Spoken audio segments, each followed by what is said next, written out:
Anyway, tonight we're going to see what we can draw out from chapter 22. At the end of the notes that I sent out, I posted two questions, right? I think the most important one right here has something to do with what the Roman Catholic Church, in their doctrine and practice, has been doing down to the corridor of time.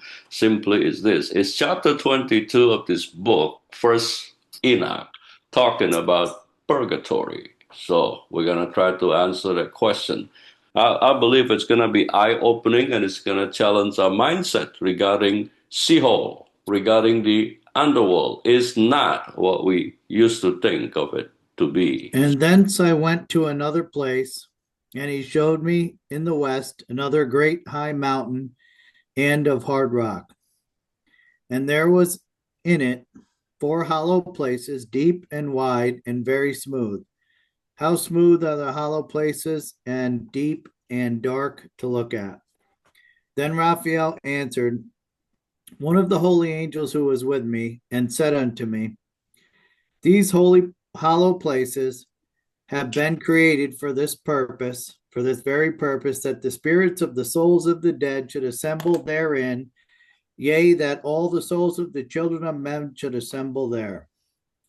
And these places have been made to receive them till the day of their judgment, until their appointed period, till the period appointed, till the great judgment comes upon them. I saw the spirits of the children of men who were dead, and their voice went forth to heaven and made suit. Then I asked Raphael the angel who was with me, and I said unto him, this spirit who is in whose voice, go forth and maketh suit. And he answered me, saying, this is the spirit which went forth from Abel, whom his brother Cain slew, and he makes his suit against him till his seed is destroyed from the face of the earth, and his seed is annihilated from amongst the seed of men. Then I asked regarding it, and regarding all the hollow places, why is one separated from the other? And he answered me and said unto me, these three have been made the spirits of the dead might be that the spirits of the dead might be separated. And such a division has made for the spirits of the righteous, in which there as the bright spring of water. And such has been made for sinners when they die and are buried in the earth, and judgment has not been executed on them in their lifetime. Here the spirit shall be set apart in this great pain till the great day of judgment and punishment and torment of those who curse forever, and retribution for their spirits. There he shall bind them forever. And such a division has been made for the spirits of those who make their suit, who make disclosures concerning their destruction, when they were slain in the days of the sinners. Such has been made for the spirits of men who are not righteous but sinners, who are complete in their transgression, and of the transgressors they shall be companions, but their spirit shall not be slain in the day of judgment, nor shall they be raised from thence. Then I blessed the Lord of glory and said, blessed be my Lord, the Lord of righteousness, who ruleth forever. There you go. It's kind of hard to understand, isn't it? Even in the English Yeah. translation, right? So right there is a good example. You might be a good theologian, like Charles in this case, who translated this. But then again, there are some other components and factors that become very important and play a crucial role. From what original, if you want to put it that way, manuscript was he translating from? Secondly, is he a linguist? So those are some factors that's going to factor in. And nonetheless, I believe we're going to be able to get the main thoughts out of this. So he began by saying, I, Enoch, went to another place. So this place is in contrast to the prison at the end of verse 10 of chapter 21, right? So that's very clear because he said, I went to another place. What is interesting right here, this another place is in the west. What that implies is that prison at the end of chapter 21 in verse 10 is in the east. Make sense? Why is that? That's the first question. Why on earth would God imprison the fallen angels in the east, but then in the west, he carved out, if you want to put it that way, four hollow spaces, places, as verse 2 says right there succinctly. So in the Hebrew mindset, I touched on it a little bit yesterday, right? East versus west. We, Western mind, understand east as the place where the sun rises, west as the place where the sun sets. That's very true. But in the Hebrew, this word west right here, ma'araf. Ma'araf means evening, evening, the end of the day, evening. What is the significance of the contrast between day and evening? Well, you go to work during daytime. Most people go to work during daytime, right? Nighttime, according to John, is a time when all kinds of crazy stuffs are taking place. Darkness, evening, nighttime is equated with darkness. There is another Hebrew word translated into English here as west, akhor. Akhor means forgotten, forgotten. Now that's very important. So these two Hebrew words, ma'araf, M-A-A-R-A-V, which means evening, ma'araf, and then akhor, A-C-H-O-R, which means forgotten. Just look at it like this. The word Sheol, as I shared before, comes from the root word sha'al, S-H-A-A-L, which means to ask. If you ask something, that means you are in need of knowing about that something. So before you get the answer, that something is unknown to you. So here's the importance of the correlation between this direction of this place in the West, forgotten, and as it relates to this word Sheol, Sheol, unknown. Now that's the case because if you read the Old Testament, the theology of Sheol in the Old Testament is very broad. It's not very refined. It's not very specific. Right here in this chapter is a revelation of Sheol. Derek? Can you just spell Seahole again? Sheol. Sheol. So right here is a revelation by Enoch. What exactly does Sheol look like, or the underworld? So contrary to what the Old Testament tells us and teaches about Sheol, right here he's going to give us in verse 2, consisting of four hollow places. By the way, don't forget at the end of verse 1, this another place, Sheol, the underworld, is in the west. It's in the form and shape in this vision, so to speak, that he saw. That, by the way, in verse 1, it's still the archangel Uriel showing him. So Uriel is showing him in this vision, Sheol, the underworld in the west, in the shape and form of a great and high mountain of hard rock. Remember, we talk about mountain being a meeting place between the divine and the mortals. In this case, underneath, inside the mountain, you're going to find, according to verse 2, four repositories, four hollow places. And Enoch gives us the description of this place: deep, wide, very smooth, and dark. Deep, wide, very smooth, and dark. So far, so good. Bill? Oh, I'm sorry. What words distinguish west or east? When I'm reading it, I'm not. Okay, What word so this chapter begins by telling us that Uriel took Enoch to another place in the Right. west. So chapter 21 ends in if you read verse 10 of chapter 21, right? Right.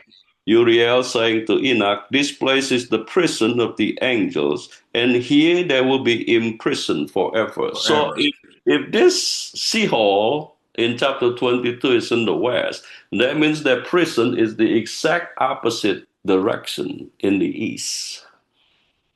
Okay. Make sense? Yes. Yes. Because God will not mix the fallen angels with mere mortals. That's a given. Because by the way that they were created and by the way that He created the mortals, they are of two different substance, they're two different essence, right? So far, what this tells us is location, places, or spaces are very important to God. They are not just geographical identifier. They mean something to God spiritually. East is where these fallen angels are imprisoned. West is where the mortals who have died are kept, if you want to put it that way. And Enoch tells us there are four of them inside this mountain, four hollow places. The words very smooth is not a reference to the surface of it. It's a reference to the perfection, of these four hollow repositories, four hollow places. The words deep and wide is the reference to the ability of this place to take in as many dead souls as possible. So far, so good. The only one word in this first two that is important is this word dark. Why is that? Well, in these two verses, the archangel in charge is still Uriel. Uriel means El is my light. Hence, the word dark in these four hollow places, a contrast of light in this archangel's name, Uriel, and the condition of these three of the four hollow places. So far, so good. Because it's going to become clear when it comes to verse 9, for example, only three of the four are darks. One is not dark, one is illuminated. Hold that thought in the back of our mind, right? Now we have a change of tour guide in verse 3. Then Raphael. Now we have a transitioning of narrative right here. And this is very important. Raphael means El is my healer. El is my healer. Rapha, right? Now, Raphael is also correlated with the word Rephaim. Rephaim. The word Rephaim simply means ghosts or souls, or in the older English translation of this, the word that is used for Rephaim is shades or shadows. So Rephaim equals shades, shadows, ghosts, or souls. Now it becomes clear why there is a change of tour guide, because this archangel is about to take Enoch to give him a vision, first taste at that, of the three dark hollow places where the souls or the spirits of the dead are being kept. So what this tells us is that every archangel, their name, the meaning of their name implies in the meaning of their name is their sole function and responsibility. So far, so good.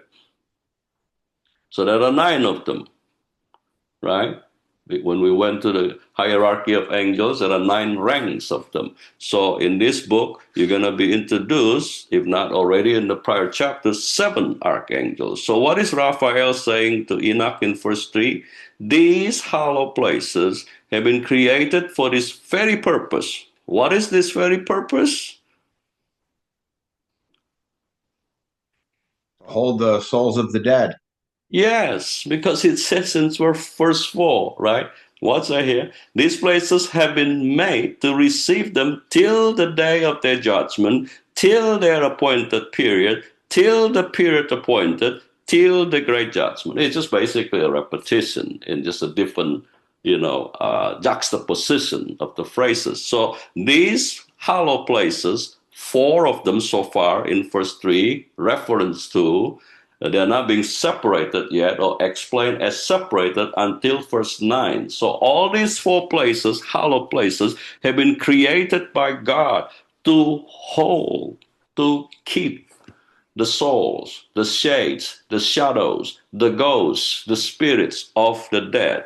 Because it says that here in verse 5. So the spirits of the children of men who were dead. Back in verse 3, all the souls of the children of men should assemble there. Now, if you're processing this critically, the first question should be raised. How does this justify Paul's teaching for the Christian when he teaches, as Christians, when you and I die, absence from the body is presence with the Lord? Is Enoch contradicting Paul, or is there something here that we need to dig a little bit deeper? Yeah, the word should, right? Right? So was Enoch wrong here when he says right here that there are four places? Everybody who died, every single human being who died, they're going to end up in one of these four hollow places. When Paul's teaching and doctrine is very clear, if you have accepted Jesus Christ as your Lord and Savior, the moment you die, you are with him. So how do we justify this seemingly difference? Sean? Is it because it's a new revelation that didn't exist when Enoch was here, or not? So new revelation, that's the word that you use. So you were right on in the sense that we have to go back to Genesis, right? When it comes to this word Sheol, commonly translated as the underworld, the first place, the word that is related to this place Sheol is cave, cave. So the first time the word cave is mentioned, I think I had it in the notes right there, right? I'm going to cite the example of Abraham. When his wife Sarah died, he had to purchase a cave to bury his wife. So during the time of Abraham, caves were carved out of mountains. Caves were carved out of rocks. The rocks themselves were the result of the formation of those mountains. So now you see the consistency of the theology right here. Sheol, the underworld, cave inside a mountain, as verse 1 says right here. In the west, another great and high mountain of hard rock. The New Testament justifies that. When Jesus was buried, it says that there was no tomb for Jesus. But then there was a man by the name of Joseph of Arimathea who had purchased for himself a newly hewn tomb carved out of a rock. So far, so good. See, I always say this, whatsoever theology you find in the Old Testament must harmonize with the New Testament. So back to the question, and Sean alluded to new revelations. So how does this progress from a cave to a Sheol, right, Bill? One of them is light, though, but Yes. there's three. And then there's the one chamber that, from what it sounds like, is equivalent to what Paul says. In that place, maybe I'm wrong, that's how I'm reading it, the righteous go into the one place. Yes. Yes. It says in verse 9, Now that you mention it, let's jump to verse 9, right? Let's clarify this one place that's different. One out of the four hollow places is uniquely different. Why is that? Because in this place, it says right here, he answered me, verse 9, Raphael answered Enoch and said unto Enoch, these three have been made that the spirits of the dead might be separated. So that's talking about the three hollow places. And such a division has been made for the spirits of the righteous. This is a different place. And why is this different? In which there is the bright spring of water. So when you read this, first, these four hollow spaces are divided into two groups. The first group consists of three dark places. The other one is not dark, is different because in it there is the bright spring of water. This should take our memory back to the Garden of Eden, Sean. This sounds like about a quarter of the people are going to go to the good place. Right. Well, You know? you're right on when it comes to simple mathematical calculation based on the mention of four hollow places. If one out of four has this bright spring of water and the other three don't and the other three are dark, it's a scary thought. But it's for good. It's for good intention. What is the idea? Is to stimulate, to motivate in you and I to now want to end up in the other three dark, hollow places. Right? So, what is this transition from a cave to Sheol to this bright spring of water, or as Bill was alluding to, a hollow place that is with light? Now, Peter, in his writing, said that when Jesus died, he descended into the underworld, and he took with him the souls of those that have died before him and released them from the underworld. And because of that, they are no longer in the underworld. He took them with him to this place called the bright spring of water, otherwise Eden, otherwise paradise. How do we know that? Do we have the biblical proof of that? Well, when Jesus was hanging on the cross, the story of the good and the bad thief, remember?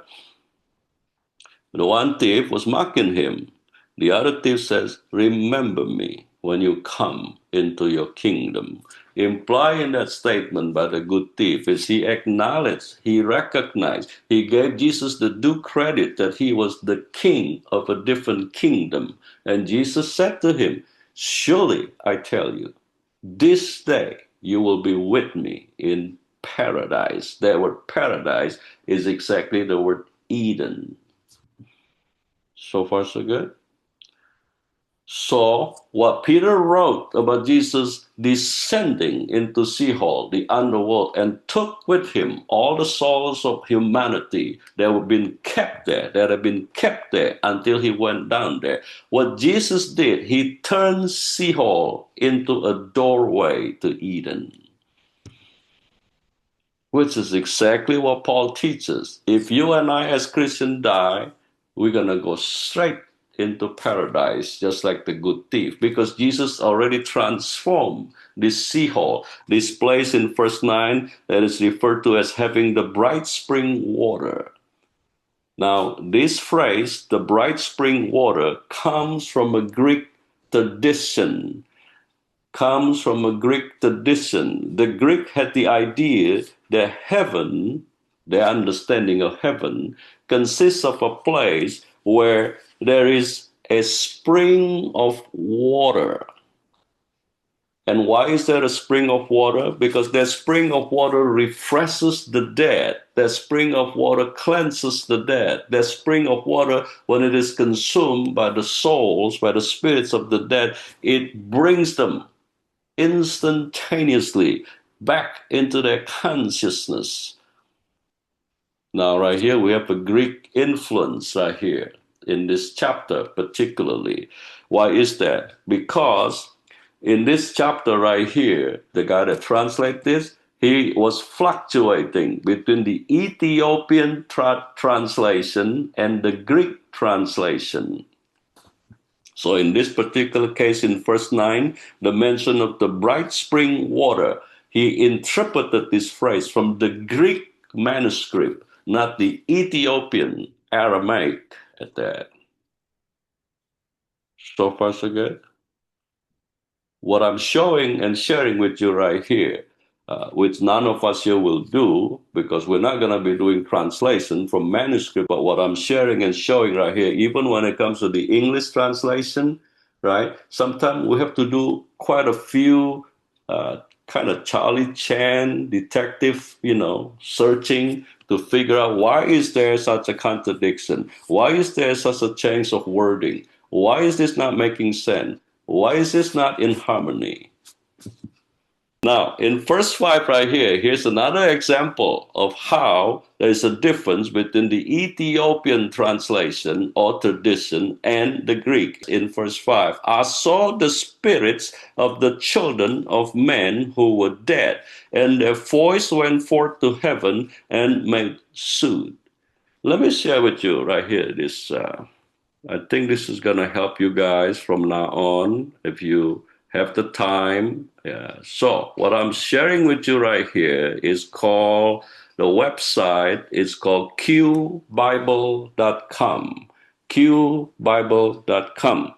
So what we have right here are two things. Number one, on the right side, where it's shaded in white, it's an English translation from a different theologian, author, last name Lawrence. That's one difference in this website. To the left, where you see in columns right there, we're given the two versions of the English translation. One is from the Ethiopic manuscript, if you want to put it that way. The other one is from the Greek manuscript. So far, so good. Now I'm going to scroll down here to verse 5. What's right here the difference between the Ethiopic and the Greek? We read about the Ethiopic in verse 5. Notice the difference in the Greek. I saw in bracket the spirit of a dead man. Did you get that? Right here is the evidence. Even in the English translation of the Bible, whatsoever is the book, the passage, the narrative, the verse you're studying, sometimes it behooves us to do our own legwork when it comes to why the discrepancy, why the inconsistency. There is a discrepancy between verse 5 and verse 6. What's right here in verse 5? I saw the spirits of the children of men who were dead. But coming to verse 6, Enoch asked Raphael, this spirit, singular. Make sense? Which proves to me that the Greek manuscript is correct, not the Ethiopian. Because the Greek says in verse 5, I saw the spirit of a dead man, which in verse 7 is identified as the spirit of Abel, Cain's own brother. So far, so Right. good. And even when you go down into Ethiopic, it's singular there too later on, even though it's plural above. Yes, yes. So this, I'm just using this as an example to share and to show you guys, right? Sometimes even in the English translation, if you really want to get to the right thought of the author, to the right thought of the original material manuscript, right? Sometimes we have to do comparison. So I'm not a proponent to Amplified Bible when it comes to English translation. Amplified Bible does exactly what we just did right here. Comparing and contrasting translation, whether from the same author of different manuscript or two different authors at that. So far, so good. Frank? So, Paul, the Roman Catholic is big on purgatory. So might they have been influenced by these writings from Enoch? Great question. Great question. See, we never bothered to ask, where does the Roman Catholic Church get this doctrine of purgatory? When you read this, automatically something on the inside of you is stirred up, just like yours, Frank, which causes you to ask the question, are we reading right here the doctrine of purgatory from the Roman Catholic Church? You follow what I'm saying? Yeah. Who copied who? Who copied who? Did the Roman Catholic Church copy this chapter to come up with the doctrine of purgatory? Surely it cannot be Enoch copying the Roman Catholic Church. Right? John? Yeah, I actually had the same thought, but didn't speak it out. But then I also thought to myself as we were reading this, and it said the four holes, are they different levels until you get to the light? Like some of the worst may go to one, the darkest of the dark. I Yes. thought maybe it could be that too. Yeah. So the answer is, Frank, to be honest with you, I personally believe that it does. The church, the Roman Catholic Church, does have something to do with this chapter. The difference is the theology of purgatory and the application of exposes themselves. Because in this chapter, there is nothing Enoch is telling you and I. Watch right here, for example, from verse 10, 11, 12, 13. You're going to see this repetition of this phrase, the day of judgment. Did you notice that? When Sean was reading for us, there's a repetition of this phrase, the day of judgment. So what does that tell you and I? That all the souls or spirits of the dead in these four hollow places, they are waiting. They are kept there. Now, the Roman Catholic Church teaches that if you are Catholic, you have a relative who is in purgatory, you can buy their way out with masses. Am I right? That's what the church teaches, which is exactly contradicting right here. So they already exposed themselves, even if they picked up the thought of purgatory from this chapter. Bill? Where else would they have picked it up? I don't see any place else that has any parallels to purgatory other than Enoch. If we assume and believe that the book of Enoch precedes Genesis, that is the only conclusion we can come with. Yeah. And in that case, where is the book of Enoch? And they took Enoch out. They used Yes. Yeah, I was just going to say, and this chapter really points to the reason why it's banned, probably. Yes. And it goes against the teachings of Paul. Yes. Derek? So how can it even be possible for the book of Enoch to precede Genesis when Enoch is in this place and he sees the spirit of Abel? Well, here's the thing. If you remember how we started this book, right? I gave you the diagram of their lives, the first 10 from Adam all the way to Noah, right? So the whole idea simply is this. Enoch walked with God. It says by Moses, Enoch lived 365 years, which happened to be the shortest lifespan if you compare to that table of lifespans from Adam to Noah. So how is it possible for him? Because remember, Derek, he's in a tour right here.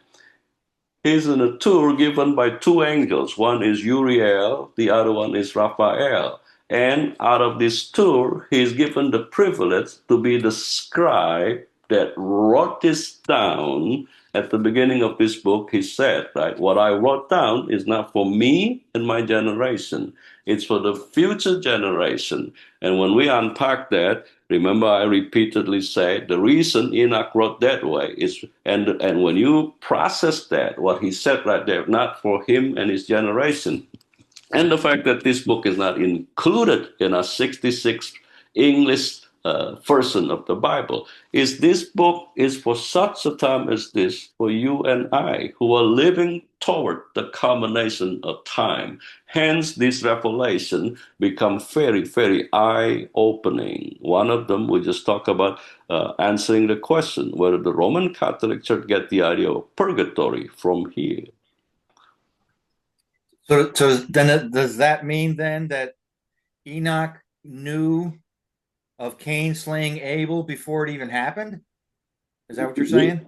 You could put it that way. The same argument could be made when it comes to his parables in the next chapter and section of this book, or the astronomical stuff that he was privileged to see. So the whole idea with a vision is when we talk about vision, we have our Western mind has this understanding, seeing something that already happened, right? Vision in the Bible, vision in this book is something that not necessarily already happened. Now, we have to also take into account why. If you look at this chapter alone, right, it tells us there are four hollow places. One of them is for the righteous, because it's very clear in verse 9, as Bill was already alluding to. The reason this verse 9, the hollow place alluded to in verse 9, is different than the other three is because there is the bright spring of water. And I had said that this should bring our memory back to the Garden of Eden. The first time any place is mentioned with water is the Garden of Eden, with the four rivers coming out, right? So what's right here between verse 5, 6, and 7? Why was Abel and Cain? I mean, if you read right here in verse 7, it's very clear. This is the spirit which went forth from Abel, whom his brother Cain slew.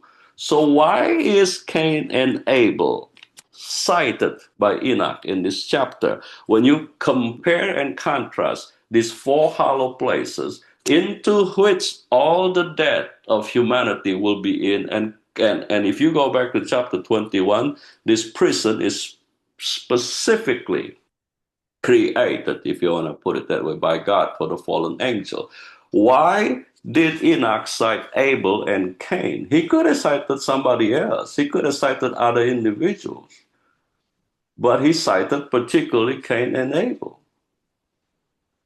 Why is that? And to your question, Derek, does this mean that he was given a vision of what happened between Cain and Abel?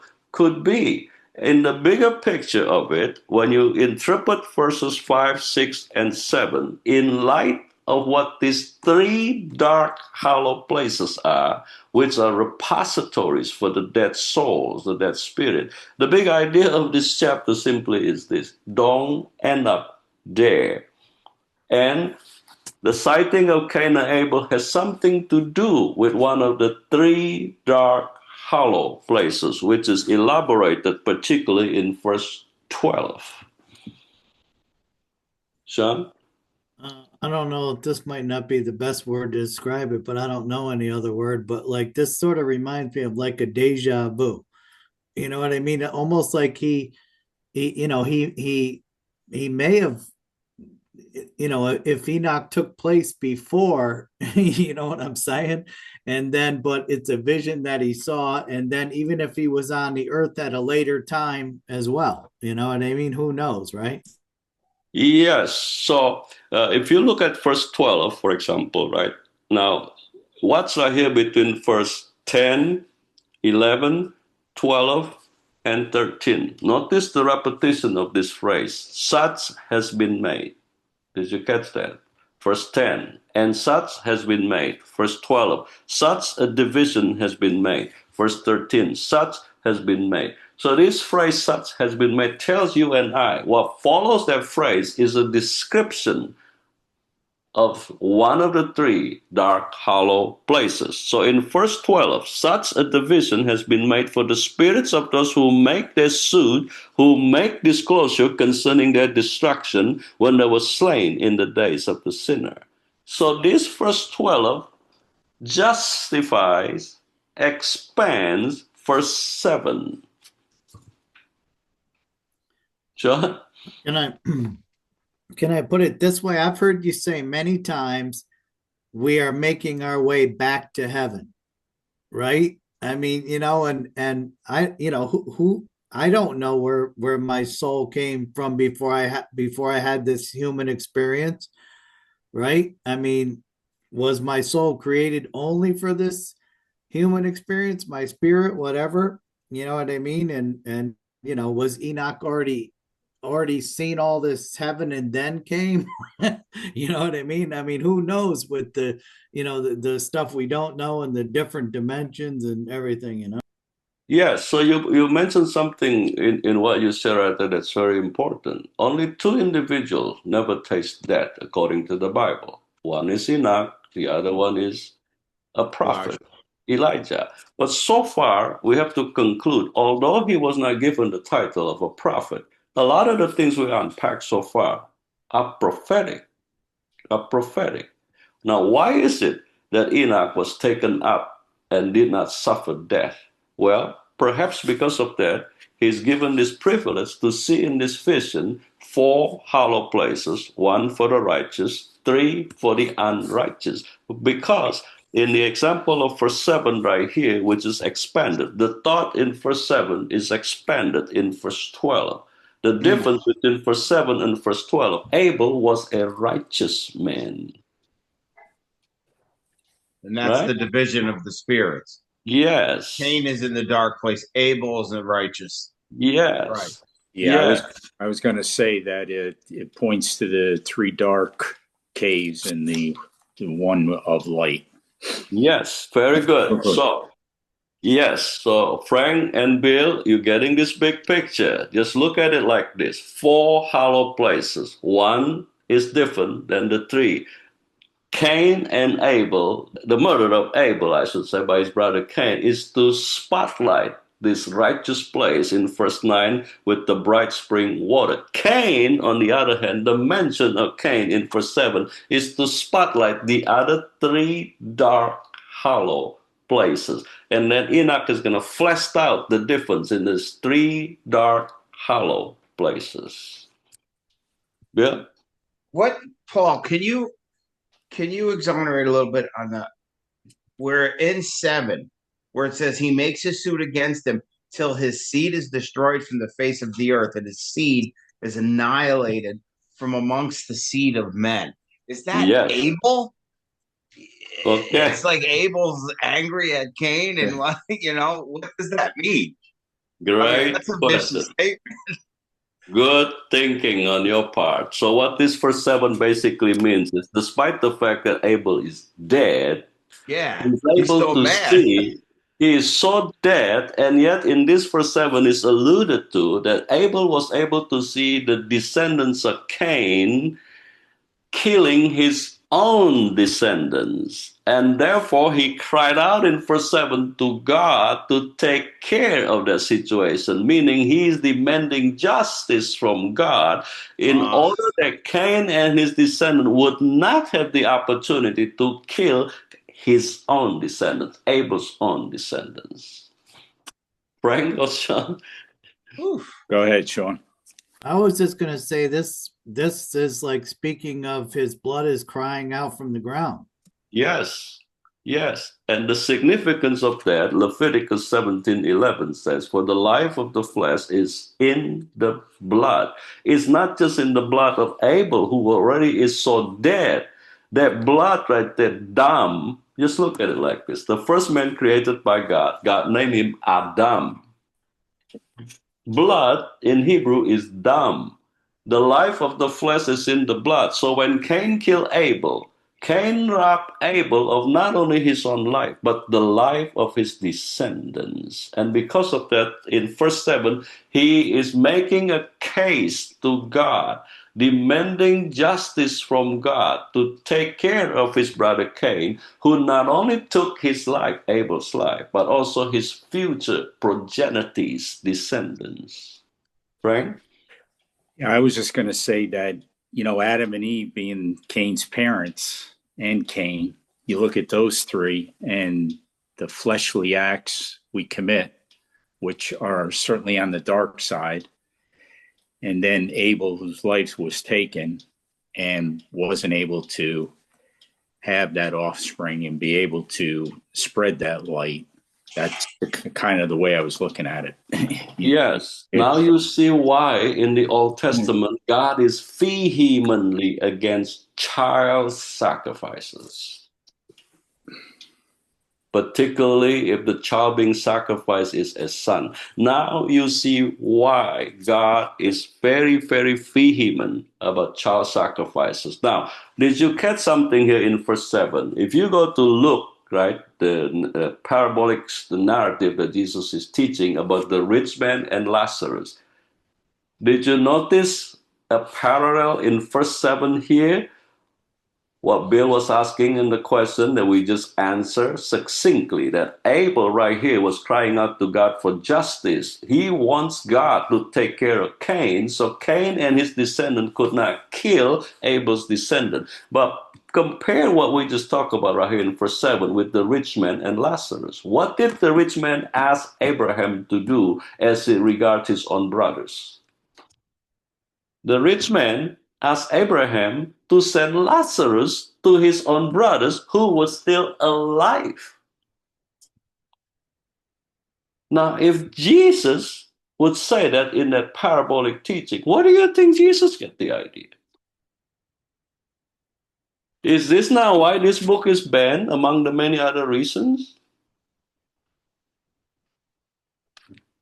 I still don't see why it would be banned, though.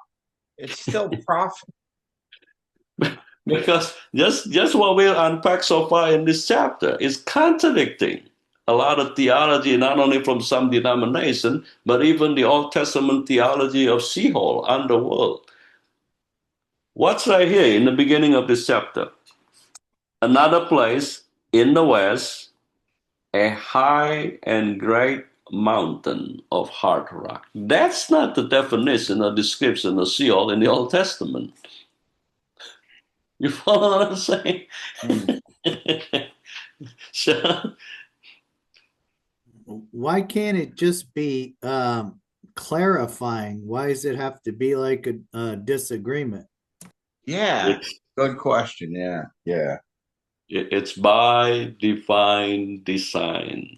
And we have that harmony in what you just asked right there. If you look at how Jesus did his ministry, it's very clear. Every time somebody asked him a question, he returned that question with a question of his own. What is the idea? He wants you to engage your mind. That's how you renew your mind. Look at so far in verse 1 alone. In the west, great and high mountain of hard rock. It's challenging your thinking process of the conventional description and definition of the underworld by the Old Testament authors. Now, let me share with you this diagram that I've shared before. Maybe this will bring this so far what we've unpacked even more stomachable. Maybe that's the right word, right? I've shared with you guys before this diagram. Look right here, Sheol, this dark place, Sheol, and look to your left and to your right, the word abyss, which is the pit, which is hell, which is Gehenna.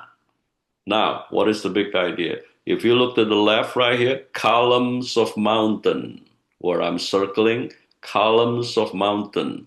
And then what's right here? Columns of earth. Did you notice right here where it says columns of earth? There, all this right here, they look like caves, aren't they?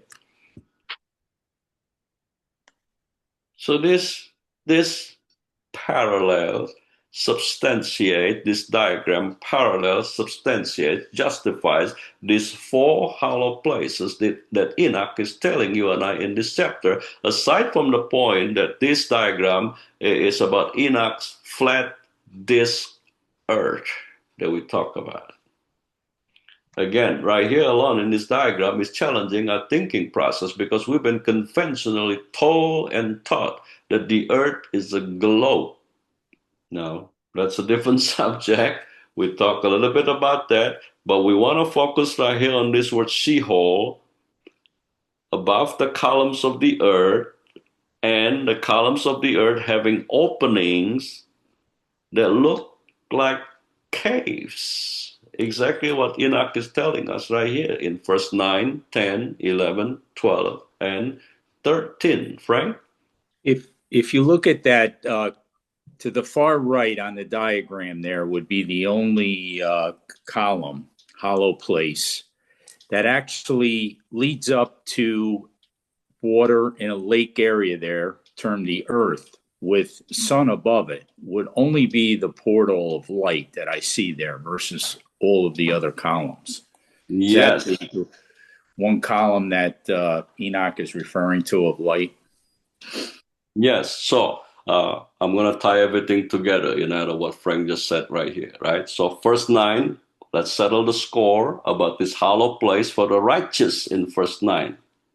The difference between this hollow place for the righteous in verse 9 compared to the other hollow place for the unrighteous or sinner is this place for the righteous has water, right? So let's unpack the other three hollow places, shall we? So the first one is in verse 10. Such has been made, the first dark hollow place. For who? For sinners. When they die and are buried in the earth, and judgment has not been executed on them in their lifetime, here their spirits shall be set apart in this great pain till the great day of judgment and punishment and torment of those who curse forever, and retribution for their spirits. There he shall bind them forever. So this is the first dark hollow place for sinners who are awaiting their judgment and eternal punishment. You can put it this way, the fact that this is the first dark hollow place for sinners, we can assume this must be the worst of sinners. For the sake of just clarity and discussion of the differences of these three dark hollow places, right? The second dark hollow place is in verse 12. We kind of touch up on it a little bit. Such a division has been made for the spirits of those who make their suit, who make disclosures concerning their destruction when they were slain in the days of the sinner. So this is talking about those who have been murdered, and waiting for justice to be served like Abel. This is why I said before, verse 12 is an expansion of the thought in verse 7. Sinners do kill other sinners. That's a reality of life, right? Just because they are not Christian, it doesn't mean they only kill the Christian. You follow what I'm saying? It is making sense. So this second dark hollow place is for the sinners who have been murdered by other sinners and awaiting for the justice of God, the way Abel, a righteous man, was awaiting for his judgment, having been killed by his unrighteous brother, Cain. Bill? Yeah, Paul. So when you say when Christ descended for the souls, was it from the? It was from the chamber of light. So when he's not taking Cain's soul, was he? So it has to be those that believe in Yahweh. It has to be those like Abel who offer his offering to God that was acceptable by God. Remember, if you remember the story of why and how Cain killed his brother Abel, because God rejected Cain's offering and accepted Abel's offering. So in that regard, we must process why God refused Cain's offering in light of what you were asking. When Jesus descended into Sheol, which one of these two brothers did he take with him? Had to be Abel. Yeah, right. So now we have two dark hollow places into which the souls or the spirits of the dead are kept waiting for the final judgment. Now come the third one in verse 13. Such has been made for the spirits of men who were not righteous but sinners, who were complete in transgressions, and of transgressor there shall be companions, but their spirits shall not be slain in the day of judgment, nor shall they be raised from thence. So I'm going to simplify this the best I can. So we got the idea of these three hollow places, okay? So the first dark hollow place is for the worst of sinners. The second one is for sinners who have been killed by other sinners. The third one is for sinners, if you want to put it this way, not as bad as the first category. Why is this important to God? The whole idea in this chapter simply is this. You must be foolish enough, having processed this chapter and decide through the exercise of this will God has given you, to choose to be a sinner, the unrighteous, instead of the righteous, like Abel, like Enoch. And if you do, God is not going to put a gun to your head and say, you got to be righteous. He's going to give you the opportunity to make a decision. If you so choose to the exercise of this will he gave you to be a sinner, understand one thing. You're going to end up in one of these three hollow places, depending on the kind of crimes you committed and the sin that you committed. The second hollow place is very clear. Murder. This is why in the 10 Commandments, one of the commandments is, thou shalt not kill. Why is that? Back to verse 7. For the life of the flesh is in the blood. If you kill somebody before their allotted time on earth is finished, you're not only taking their lives, but the lives of their future children. What's right here in this last third dark hollow place? Who were complete in transgression, and of transgressor there shall be companion. Translation. These are the kinds of sinners, like Psalm 1. If you read Psalm 1, right? These are the kinds of sinners who hang around other sinners. You remember Psalm 1 talking about two groups of people, the righteous and the unrighteous. And someone warns us not to be around the unrighteous. Right here, in this verse 13 right here, it substantiates what Psalm 1 is talking about. Make a choice. You don't want to be found by God to be around the assembly of the unrighteous, to be sitting with them, to be talking with them, to be eating with them, to be living with them, to be like them. Right here in verse 13. Like guilty by association. Yes, Right. yes. The whole idea of this chapter simply is this. When you process chapter 22 in light of chapter 21, if you were to summarize, it's a prison where the fallen angels are going to be.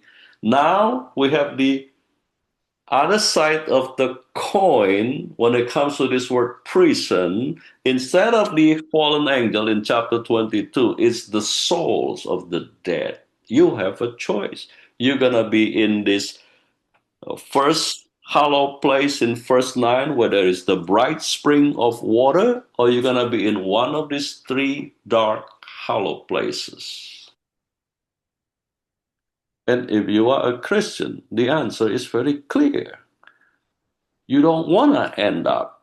This is why the Bible repeatedly tells you and I, repentance is not a one single act. Repentance is a lifestyle. This is why the book of Hebrew warns us. If you taste already the grace of God, do not go back to your old life of sinning against God. Because if you do, the authors of Hebrews, believed to be Paul, he says that you're trampling on the blood of Christ. Sean? I was going to just say, yeah, I hope our repentance gets us out of those other three holes, you know? Yes. So you see right here a progression of theology of hell from a mere cave where people in the days of Abraham buried their dead to Sheol, the underworld that Enoch is telling you and I right here, to eventually this theology of Gehenna, lake of fire. So how does cave ends up being Gehenna? Well, yesterday we mentioned a little bit, I believe, about this place called the Valley of Hinnom. right? So the Valley of Hinnom was a place where child sacrifices were being done to Molech. It's Jeremiah talks about that. The other prophets in the Old Testament talk about that. When Josiah became king at the young age, he closed that Valley of Hinnom in the sense of he turned it into a giant dumpsters, garbage at that, into which dead carcasses of animals, garbage, waste, whatever you want to call it, is put there. So it becomes symbolic of a place where fire never stops burning. And along with that is the stench that comes out from whatsoever being thrown in that place, that the fire keeps burning. Now, Jesus in his teaching about Gehenna mentioned a couple of things that are very important. One of them is where the worm never dies, where the worm never dies. Jesus is using that in a hyperbolic manner to drive home this thought into his audience and our audience. And I'm going to summarize what Jesus is teaching about Gehenna in light of these three dark hollow places in this chapter. You ready for this? This is going to challenge your thinking process. The hell, lake of fire, Gehenna that you're going to find yourself in is going to be customized, not by God, but by you. Let me say that again.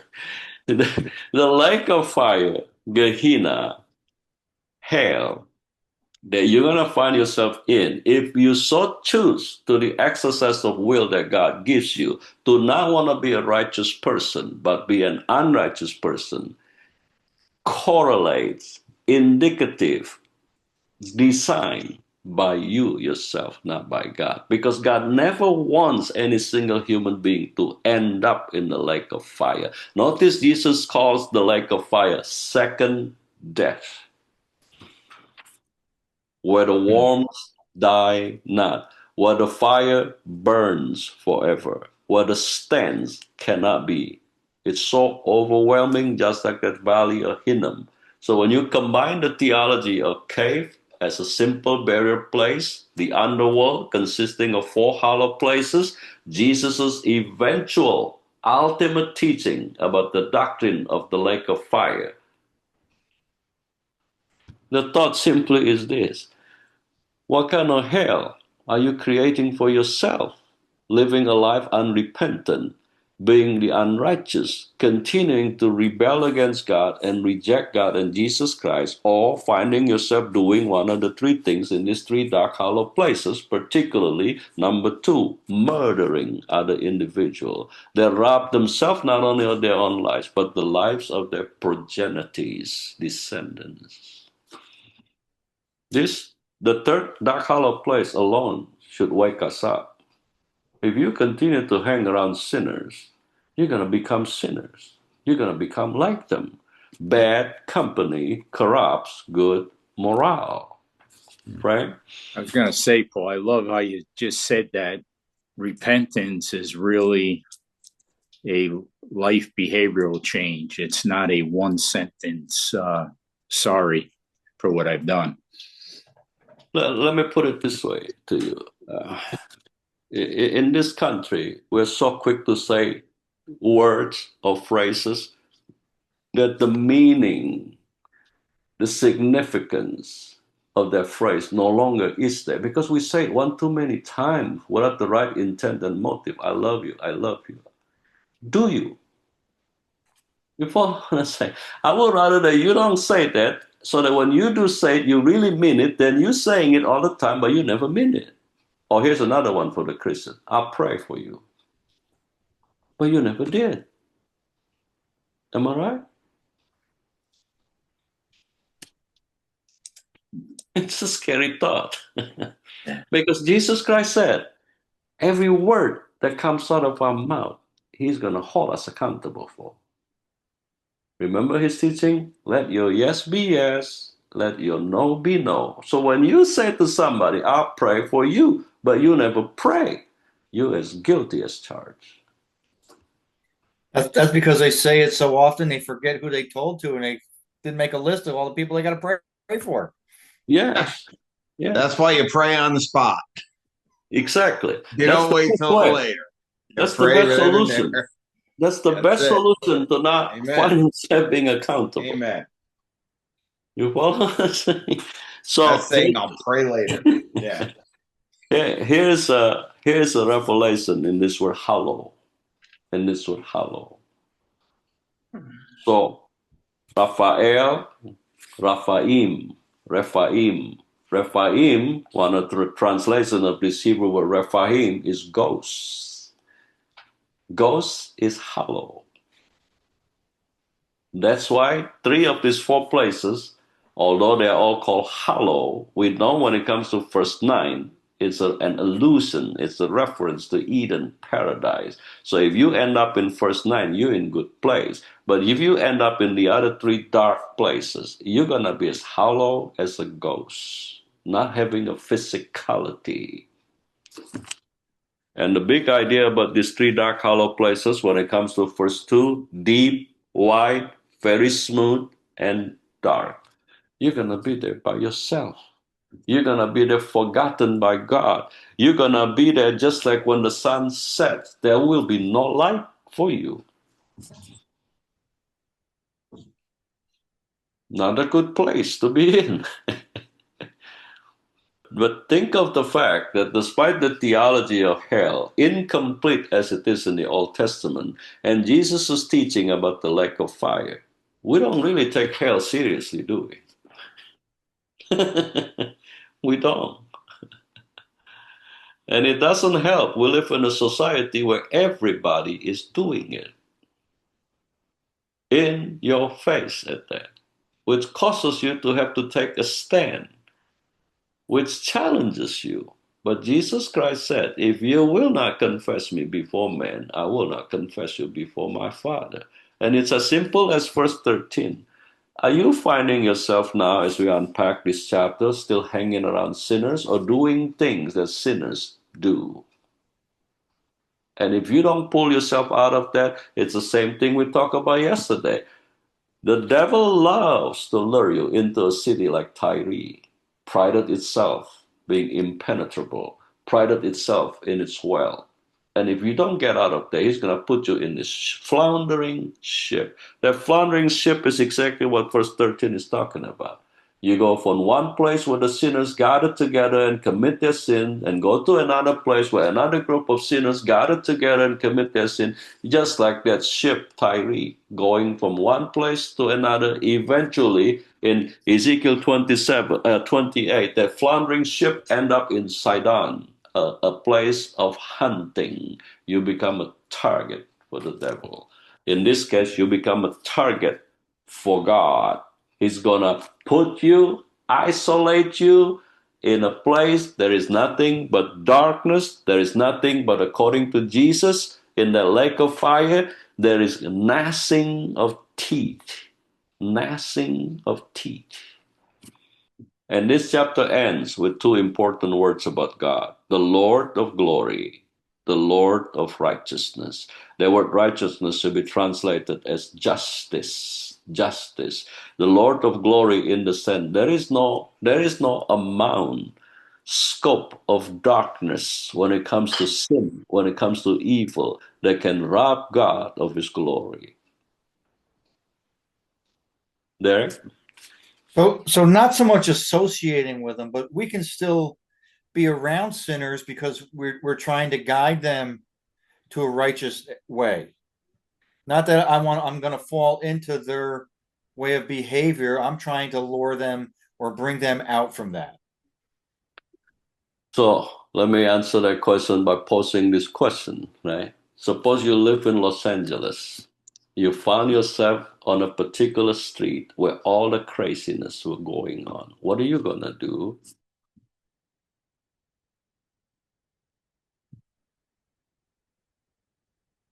See? To talk about it is one thing. To actually do it is another thing. Well, I still have friends that don't follow the Christian way, and I talk to them about my experiences and how it's improved my life and how I feel that I've become better. But they're still my friends, but I don't do what they do. but I still want them to better their lives because of what I've done. Okay, so suppose your life ended and his life ended, and the movie of your life and his life was shown by Jesus, and Jesus paused. Remember this, Derek? I gave you an opportunity to be with your friend. I gave you an open door to introduce him to me, but you never did for whatever reason.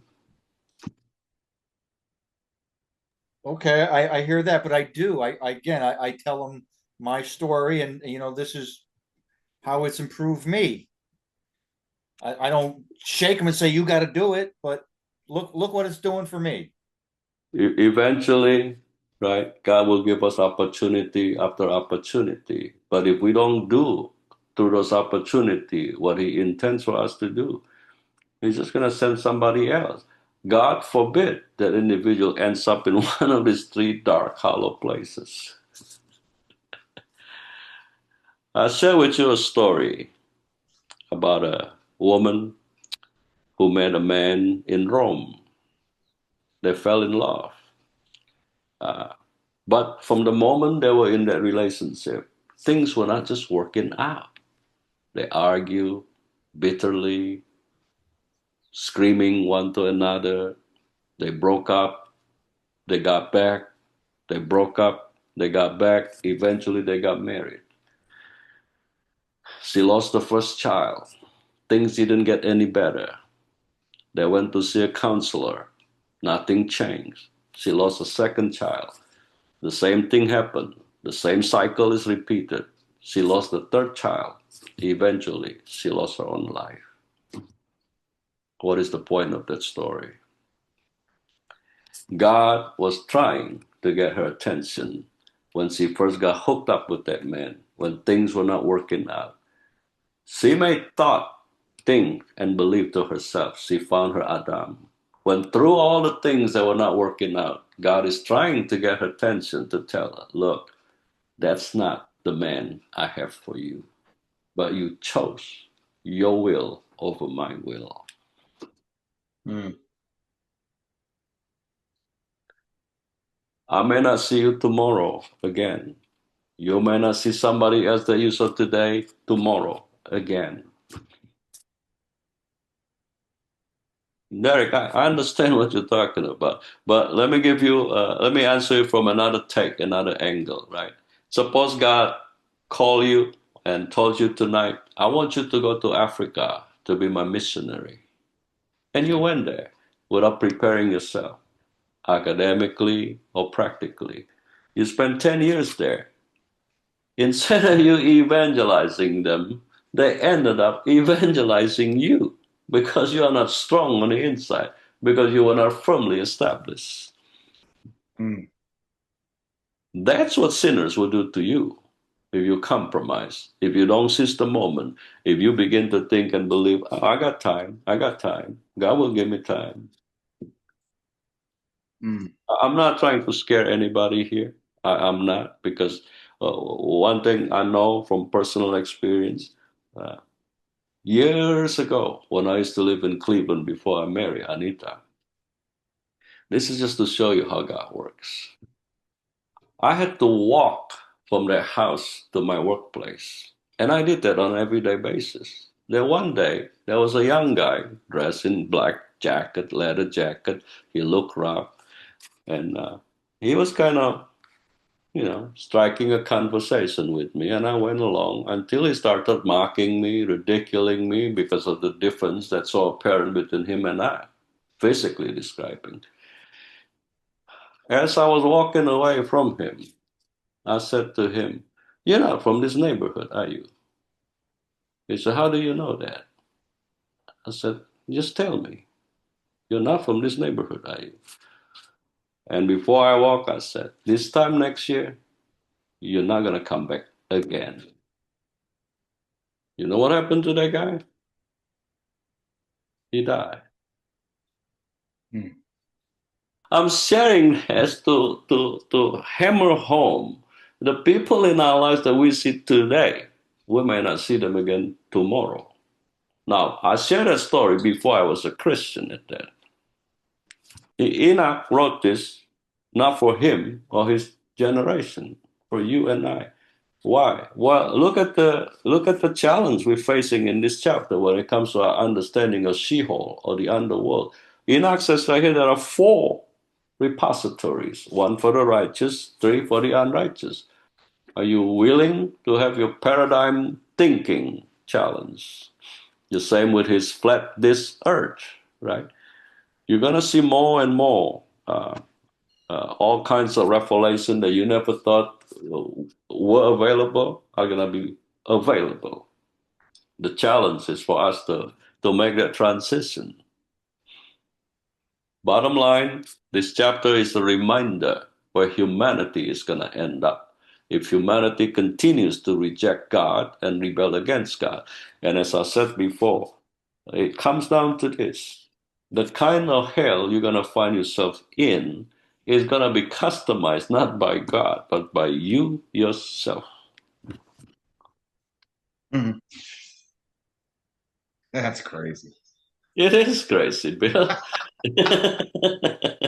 Because God is very clear. He said, I desire that none should perish. None. No one.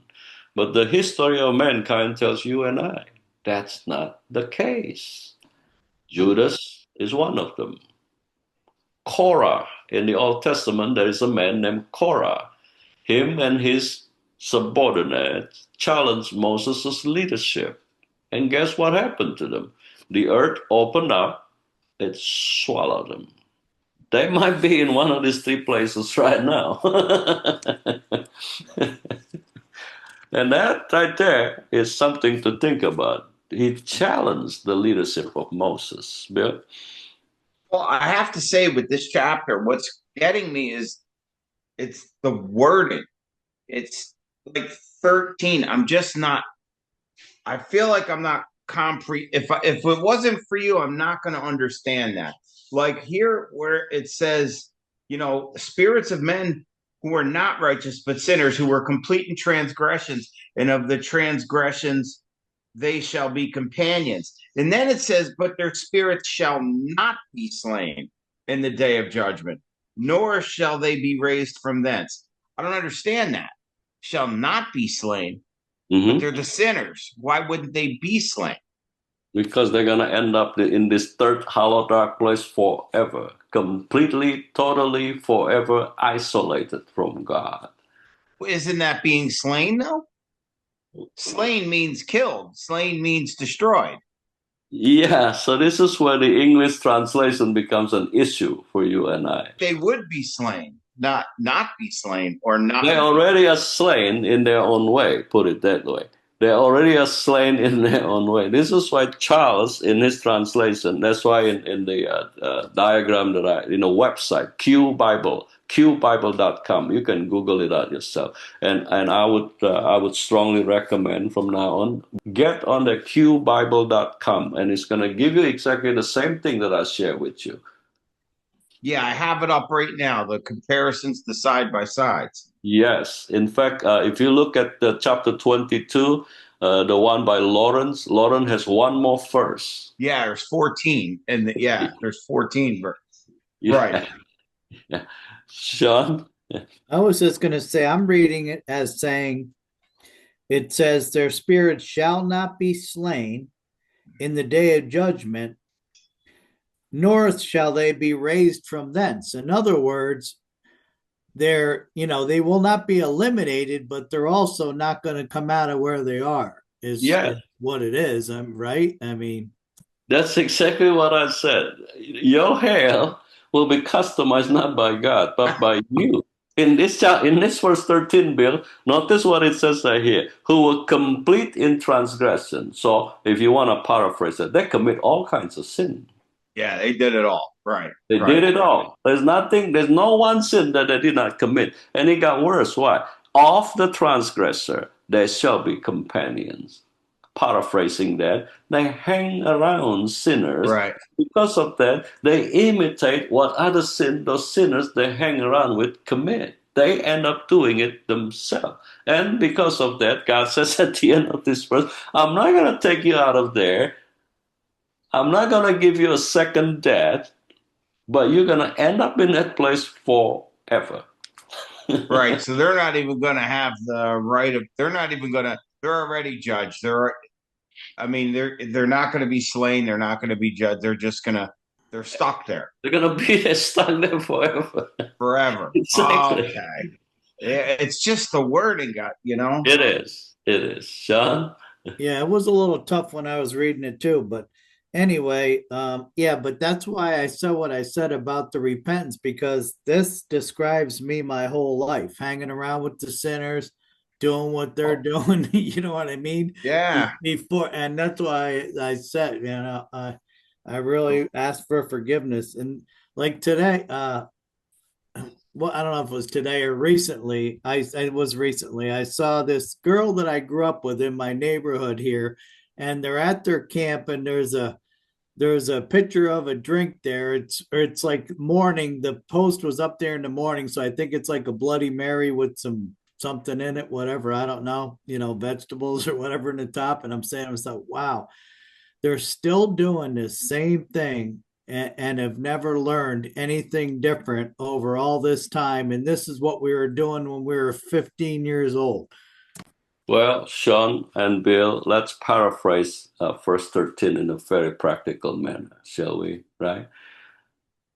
If you have problem with alcohol, why would you want to hang around bars? Right. If you have issue with sexual immorality, why would you want to be watching stuff that will stimulate you follow what I'm saying? Right. If you have problems smoking, why do you want to hang around smokers? Mm. If you have issue with gambling, your money away, your fortune away, don't hang around other gamblers. It's as simple as practical as that. But reality of life tells you and I, it's easier said than done. Sure. This is what the best way is. In Psalm 1, it says in Psalm 1, do not be found sitting with them, talking with them, standing with them, eating with them. Jesus did that in his life. When he came back to his hometown and they refused him and they mocked him, guess what he did? He walked right through them. And later on, he sat on the top of a hill and he said, looking down, Jerusalem, Jerusalem, how I long to gather you. As a hen gather her chicks. But you refused me. You rejected me. Your hell is going to be customized by you, not by God. Now, if you take the word sinners out in verse 13, and if you want to go a little bit deeper, how was your thinking process before you become a Christian? Are you still thinking that way even after you become a Christian? What were the desires of your heart before you become a Christian? Are you still keeping those desires after you become a Christian? What was your lifestyle before you become a Christian? Are you a hoarder? Were you a hoarder of things, of possession? Are you still hoarding things and possession after you become a Christian? Those are like seeds. Those are like bacteria. Those are like viruses you allow in and you keep them in. And guess what it's going to do to you? Mm. To be holy means intentionality.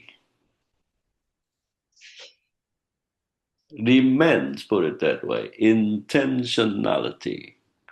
You don't become holy going to bed one night and getting up the next morning. You become completely holy. You follow what I'm saying? No dream or vision is going to turn you into a holy man.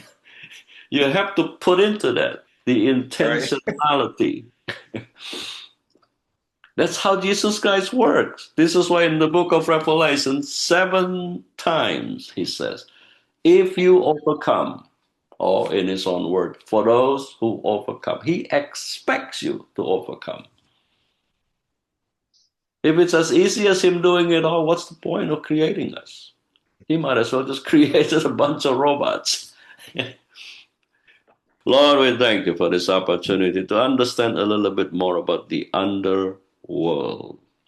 And Father, I believe that it is your desire that none of us should end up in any of these 3 dark, hollow places. Would you grace us, Father, to remind ourselves, to separate ourselves the best we know how, but more so to grace us to focus on this one illuminated, hallowed place with the water in it. To the glory, honor, and praise of your name we ask, made possible by Jesus Christ, who himself went into Sheol and underworld to take with him back to paradise all those who either believe in you or believe in the prophecies about him before he even became one of us. Through your Spirit we ask. Amen.